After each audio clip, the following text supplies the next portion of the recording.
Hello friends, welcome to MS क्लासोसाइट। आज हम पढ़ेंगे Coulomb's law in vector form. Coulomb's law position vector और वेक्टर दोनों को हम कंबाइन करेंगे तो डायग्राम की हेल्प से देखेंगे। तो देखो क्लाम्स लाइन वेक्टर फॉर्म क्या होता है। तो हमने एक डायग्राम बना लिया है। हमने ले लिए हैं भाई Q1 चार्ज, Q2 चार्ज और दो पॉइंटों पे इसको प्लेस कर दिया है, point A and point B। यहाँ पे हमारे पास ओरिजिन है, आर ए मेरा है पोजीशन वेक्टर किसका, ए का। ए पे कौन सा चार्ज बैठा है, Q1, ठीक है। यहाँ पे आर बी क्या है, मेरा पोजीशन वेक्टर है बी का, बी पे कौन सा चार्ज है, Q2। तो पोजीशन वेक्टर क्या होते हैं, देखो जो किसी भी पॉइंट की पोजीशन बताए, कहां से, ओरिजिन से, उनको बोलते हैं हम पोजीशन वेक्टर। तो यहाँ पे R A and R B are the position vector. यहाँ पे दो फोर्स ले लिए मैंने, F12 ले लिया। इट मीन्स कि जो फोर्स है F12 वो एक पे है, Q1 चार्ज पे है, किसके कारण है, 2 के कारण। ऐसे ही हमारे पास F21 है, वो किसके ऊपर है, 2 के ऊपर है, फर्स्ट के कारण। और these are the position and these are the unit vector जो डिफाइंड करते हैं कि एक पॉइंट किधर है, दूसरा पॉइंट किधर है। This is your R12 is defined the कि point 2 is located from the point A, where यहां से आपके पास इधर डायरेक्टेड कर रखा है कि पॉइंट B यहां पे है। And same R21 is also defined the location of the point A. Where is the point A is located?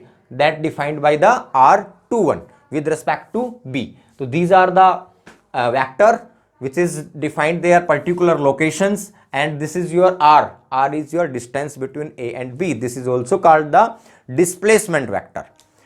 Then देखो यहाँ पे कि जो फोर्स होगा इनके बीच में, या तो फोर्स ऑफ अट्रैक्शन आएगा या फोर्स ऑफ रिपल्सन आएगा, ठीक है। यदि सेम चार्ज है तो फोर्स ऑफ रिपल्सन आएगा, यदि अपोजिट है तो क्या आएगा, force of attraction. But here we are taking the positive charge, Q1 is also positive and Q2 is also positive, so the force is repulsive. F21 and F12 is also repulsive force. So F12 की value क्या होगी according to क्लाम्स law, देखो F12 is equal to क्या आ जाएगा, K Q1 Q2 upon में R का square. This is your F12, क्योंकि क्लाम्स ने ही तो बात बताई थी हमें कि दो पॉइंट चार्ज के बीच में जब भी आपके पास जो डिस्टेंस होगी उसका जो फोर्स ऑफ अट्रैक्शन या फोर्स ऑफ रिपल्सन निकालेंगे वो हम इस फॉर्मूले से निकालेंगे कि उनका जो मैग्नीट्यूड होगा वो डायरेक्टली प्रोपोर्शनल होगा और उनकी जो डिस्टेंस होगी वो इनवर्सली प्रोपोर्शनल होगी स्क्वायर के बराबर। तो यहाँ पे हमने क्या निकाल लिया, F12।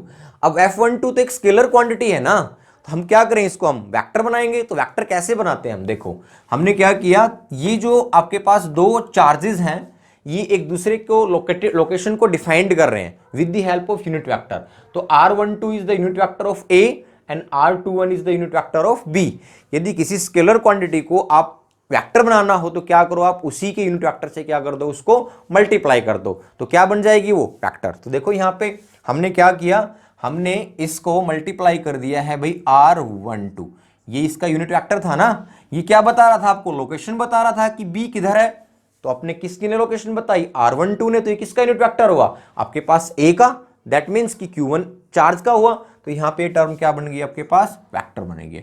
This is your first equation, clear.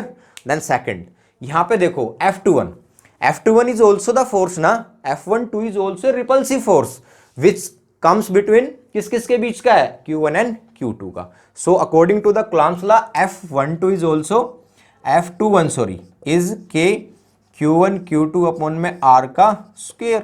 यहाँ पे ये वैल्यू आ गई है F21 की, तो यहाँ पे हम इसको भी वेक्टर बनाएंगे। अब ये क्या है, ये जो पॉइंट B है इसको कैसे पता कि आपका A पॉइंट लोकेटेड किधर है, वो कौन बताएगा, यूनिट वेक्टर। यूनिट वेक्टर कौन सा है इसका, R21 इसको डिफाइंड करेगा कि B किधर बैठा है। तो इसको किससे मल्टीप्लाई कर देंगे, तो यहाँ पे भी हम सेम कंडीशन अप्लाई करेंगे, R21 इससे कर देंगे तो क्या बन जाएगा, ये वेक्टर। तो this is your equation number 2। अब यहाँ पे देखो कि इन दोनों की लोकेशंस को देखो ध्यान से, इन दोनों की लोकेशंस को देखो, R12 इसको डिफाइंड कर रहा है, R21 इसको लोकेटेड कर रहा है, और दोनों क्या है, ये यूनिट वेक्टर। तो इनमें क्या रिलेशन होगा, यूनिट वेक्टर का मैग्नीट्यूड आपको पता है क्या होता है, 1। तो R12 इज इक्वल टू होंगे माइनस ऑफ R21 के, क्यों, क्योंकि इक्वल क्यों किए मैंने, इक्वल इसलिए किए भाई इनका मैग्नीट्यूड 1 होता है और माइनस क्यों किया, क्योंकि ये एक दूसरे के अपोजिट हैं, इसलिए आपके पास एक R जो 1 2 है वो माइनस होगा R21 की। तो यहाँ पे मैं क्या करूँ, यहाँ पे देखो ध्यान से, हम क्या कर सकते हैं, इसकी जगह हम ये वैल्यू पुट कर सकते हैं ना, इसकी जगह कौन सी वैल्यू पुट कर सकते हैं, ये वैल्यू। तो ये वैल्यू पुट कर दो, तो पुट करोगे तो क्या वैल्यू आएगी आपके पास, F12 जो होगा वो क्या बन गया, F12 इज इक्वल टू के Q1 Q2 अपॉन में R स्क्वेयर इंटू यहाँ पे क्या आ गया माइनस ऑफ R21, क्या आ गया आपके पास माइनस ऑफ R21। अब ये जो माइनस है इसको यहाँ से हटा के मैं आगे लिख देता हूँ, इसको यहाँ से हटा के मैंने आगे, इसको इक्वेशन नंबर क्या मान लिया हमने 3। अब ध्यान से देखो इक्वेशन 2 और 3 को, ये देखो इक्वेशन 2 दिस वन और दिस वन, माइनस को बाहर रखेंगे सिर्फ ये सेम ना, तो हम इस टर्म को किससे रिप्लेस कर सकते हैं, F21 से रिप्लेस कर सकते हैं। तो हम रिप्लेस करेंगे तो क्या आएगा आपके पास, F12 is equal to minus F21। This is the another relation between the force of repulsion. तो ये रिलेशन क्या कहती है कि जो फोर्स ऑफ रिपल्सन होगा वो एक दूसरे के क्या रहेंगे, अपोजिट रहेंगे, और मैग्नीट्यूड में क्या रहेंगे, इक्वल रहेंगे। तो equal in magnitude but opposite in direction. So net जो फोर्स आया मेरे पास, इन दोनों को इक्वल रखूंगा तो मैं मान लेता हूं से F12 is equal to F21 का मैग्नीट्यूड तो मेरा बराबर ही है ना इन दोनों का, इज इक्वल टू इसको क्या मान लेता हूं मैं F, क्या मान लेता हूं F, जो कि है मेरे पास K Q1 Q2 अपॉन में R square. This is your force, जो कि कूलम्ब्स लॉ ने पहले ही बता दिया था। तो हमने यहाँ पे क्या सीखा, हमने देखा कि जो दोनों आपके पास फोर्सेस हैं, फोर्सेस ऑफ रिपल्सन हैं, उनकी डायरेक्शन दोनों की क्या रहेगी, अपोजिट रहेगी एक दूसरे से, और उनका मैग्नीट्यूड क्या रहेगा, इक्वल रहेगा। अब हम इसको पोजीशन वेक्टर में और लेके आते हैं। देखो पोजीशन वेक्टर में हम कैसे लेके आते हैं इसको, तो इस इक्वेशन को मैं दोबारा लिख लेता हूं। देखो हमने जो निकाला था F, उसको मैंने दोबारा लिख लिया K Q1 Q2 अपॉन में R का square, this one, this is the equation which come from the previous. तो यहाँ पे हम क्या करते हैं, अब हमने देखना है इनके बीच में। तो पोजीशन वेक्टर ये है कि भाई जो R है मेरे पास, R ये जो डिस्टेंस है, इस डिस्टेंस को मैं रिप्लेस कर दूं इनके पोजीशन की फॉर्म में, आर एंड आर बी की फॉर्म में इसको क्या कर दूं मैं, रिप्लेस कर दूं। तो मेरे पास जो आंसर आ जाएगा वो किस में आ जाएगा, इन पोजीशन वेक्टर फॉर्म में। तो ध्यान रहे कैसे करेंगे हम देखते हैं। पहले तो हम इसको वेक्टर बनाते हैं, तो वेक्टर बनाने के लिए क्या करें, हम इसको इसी के यूनिट वेक्टर से मल्टीप्लाई। तो इसका यूनिट वेक्टर कितना हुआ, इन दोनों के बीच में जो यूनिट वेक्टर है आर, उनको क्या कर दिया हमने, इससे मल्टीप्लाई कर दिया। तो क्या बन गया, ये फोर्स आपका वेक्टर बन गया। This is the vector. तो फोर्स मेरे पास आ गया F is equal to K Q1 Q2 upon में R स्क्वेयर, दैट इज, इसको हमने इक्वेशन नंबर फर्स्ट मान लिया। This is the force between the A and B। Now we can change the R into R and RB।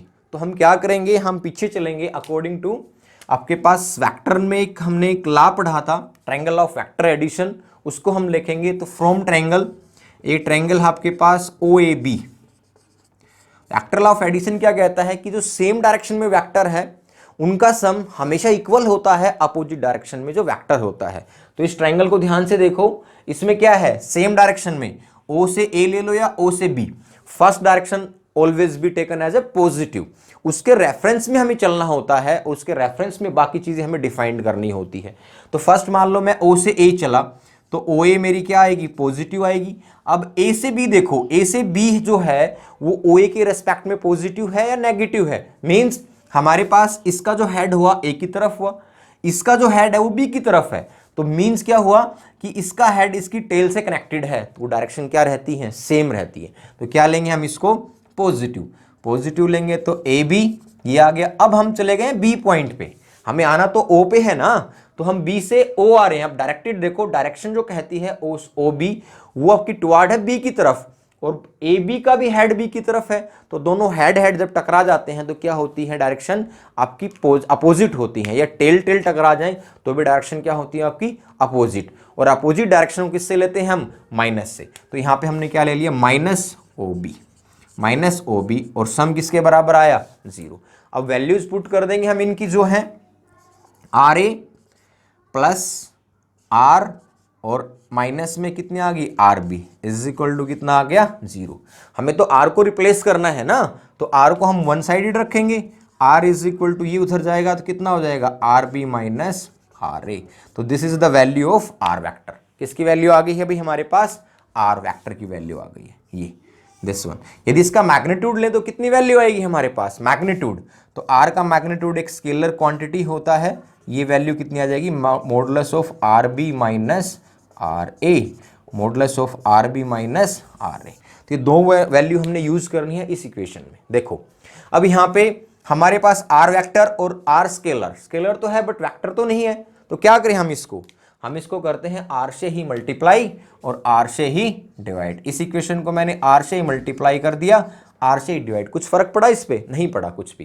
तो यहाँ पे जो क्या आ गया आपके पास एफ इज इक्वल टू के Q1 Q2। यहाँ पे देखो ध्यान से दिस टर्म, ये टर्म आपके पास यही तो है। देखो यहाँ पे R dot R vector, R dot are कौन सा वेक्टर है, यूनिट वेक्टर। तो यहाँ पे आर स्केलर को हमने आर यूनिट वेक्टर से मल्टीप्लाई कर दिया, तो क्या बन गया हमारे पास आर वेक्टर बन गया है। मैंने पहले ही बताया था किसी भी टर्म को, किसी भी स्केलर को उसके यूनिट वेक्टर से मल्टीप्लाई कर दो तो क्या बन जाएगी, वो वेक्टर बन जाएगी। तो यहाँ पे क्या बन गया भाई ऊपर वेक्टर, नीचे देखो क्या बन गया आपके पास R cube. This is the simple. यहाँ पे दोनों की वैल्यू है मेरे पास, आर वेक्टर की वैल्यू भी है और आर स्केलर की वैल्यू भी है। इन दोनों वैल्यू को यहाँ पे क्या कर देंगे, प्लेस कर देंगे। तो f इज इक्वल टू क्या आ जाएगा k Q1 Q2। आर की वैल्यू क्या है R B minus R A vector, और अपॉन कितना आ जाएगा modulus of R B minus R A vector का cube. This is the force in position vector form, that is also called the Coulomb's law in position vector form. So this define the position vector RB and RA.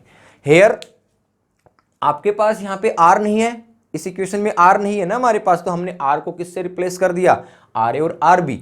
RA और RB क्या है, position vector. So our question is that Coulomb's law in position vector। तो हमने क्या किया है, R A और R B को हमने फाइनल आंसर में इंक्लूड कर लिया ना, कैसे करके। तो this is all about the position vector form. This is that. तो this is all about the position vector form. यदि ये वीडियो आपको अच्छा लगा हो तो इसको लाइक कीजिए, शेयर कीजिए और हमारे चैनल को सब्सक्राइब कीजिए। बेल आइकन भी जरूर दबा दीजिए। यदि हम कोई और वीडियो डालते हैं तो आपको उसका नोटिफिकेशन बहुत ही जल्द मिल जाएगा। Thank you very much. Have